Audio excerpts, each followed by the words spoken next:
araw sa lahat mga ka-friendship. This is Ate Yasmin. At ako naman po si Kuya Aladin. And welcome to our vlog.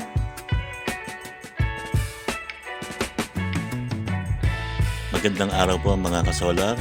Ngayon po, i-install natin yung aming bagong biling off-grid inverter. Ang TBB Ryosan 3KB 48 volts na off-grid inverter.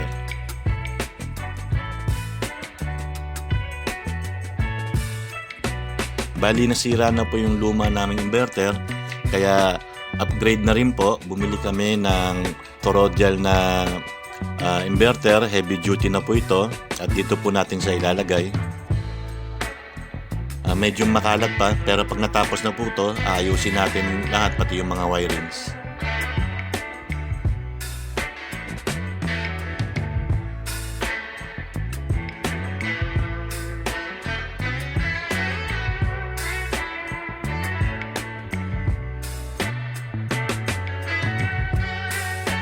Bale dito po, sinusukat natin yung inverter para maganda yung pagkapwesto ng ating inverter dun sa wall.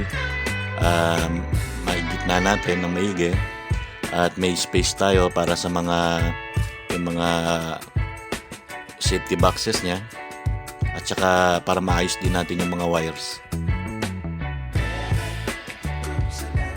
Bali, estimate ko mga 7 years na kaming nagsusolar ni Mrs. Yung una kong setup 24 volts. Then after 3 years, nag-upgrade ako. Gumamit na ako ng 48 volts. And then siguro itong 48 volts ko na dati, naka 3 taon din siya bago nasira. Hindi ko kasi nabantayan, meron kasing nag-welding sa bahay.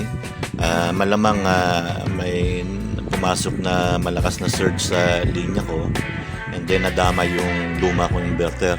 So ngayon, nag-upgrade na ako ng toroidal. Itong TBB, malaki na yung yung high surge niya, mas kakayanin na niya. So parang upgrade na rin. So ito na yung pinili ko, yung mas heavy duty na inverter.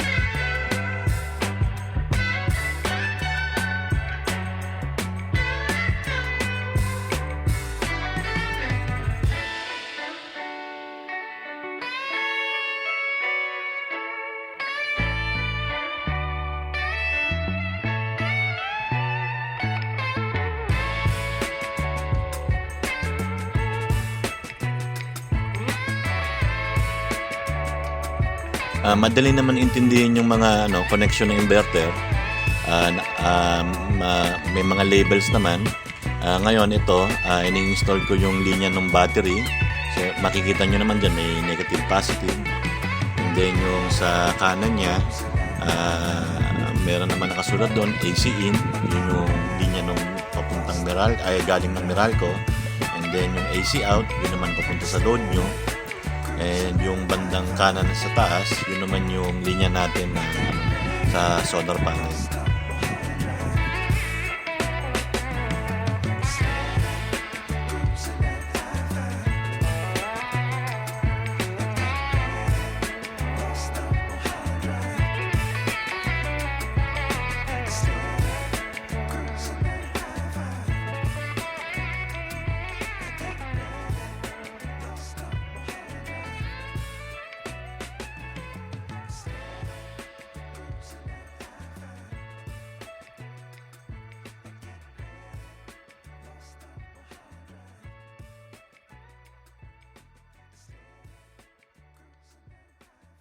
So ito na po yung inverter natin, gumagana na po, pero need pang i-set up yung mga parameters. Dito po, fully operational na siya. Nalagay ko na yung mga breakers niya, pati yung mga nag-adagdag ako ng mga safety devices. Ito po yung ating battery, LiPo4 yan na 48 volts, 100 AH, bali dalawa po yan, 200 AH in total.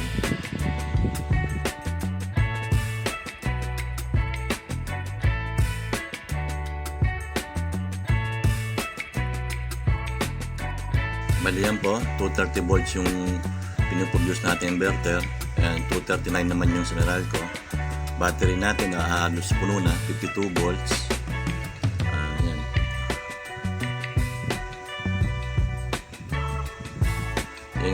Yan po yung ano natin, yung harvest natin, 521. Medyo papuno na kasi yung yung battery niya.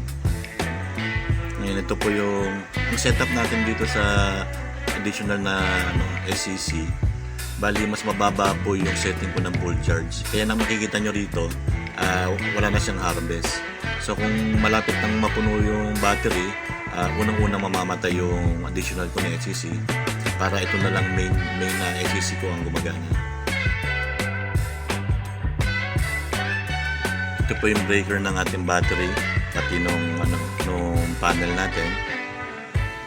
Ito naman po yung breaker natin sa line in, yan yung galing Meralco para kung need nating mag-charge, kung nalobat ito sa gabi, nilagyan ko rin po siya ng breaker. Yan namang pong sino timer na yan, yung nasa gitna, time delay naman po yan. So makakatulong yan kunyari nag-brown out, bali pagbalik ng kurente, may delay yan, hindi magkakaroon ng bigla ang pasok ng kurente. At yan naman po nasa kanan, yung CNC na kulay pula. Bali over and under voltage protection po yan. Pati yung kung meron kayong grounding sa linya nyo, yung sa load nyo, kusang mamamatayan, magti-trip po yan. Bali napaka-useful po niya, na-try ko na rin yan. May linya ako na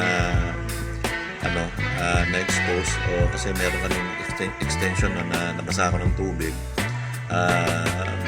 Nagkaroon ng grounding, biglang nag-trip itong breaker na to. So napaka-useful niya para maiwasan yung aksidente may makurente.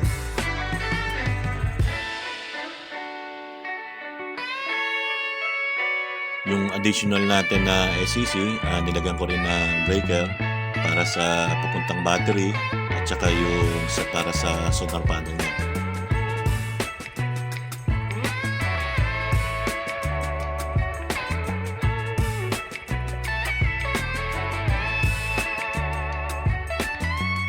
Yan naman po yung aking Solax na grid tie inverter.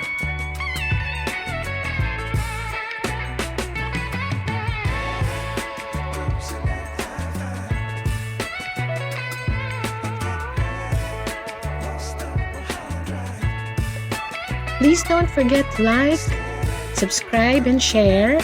And don't forget to click the notification bell for more updates. Thank you and God bless!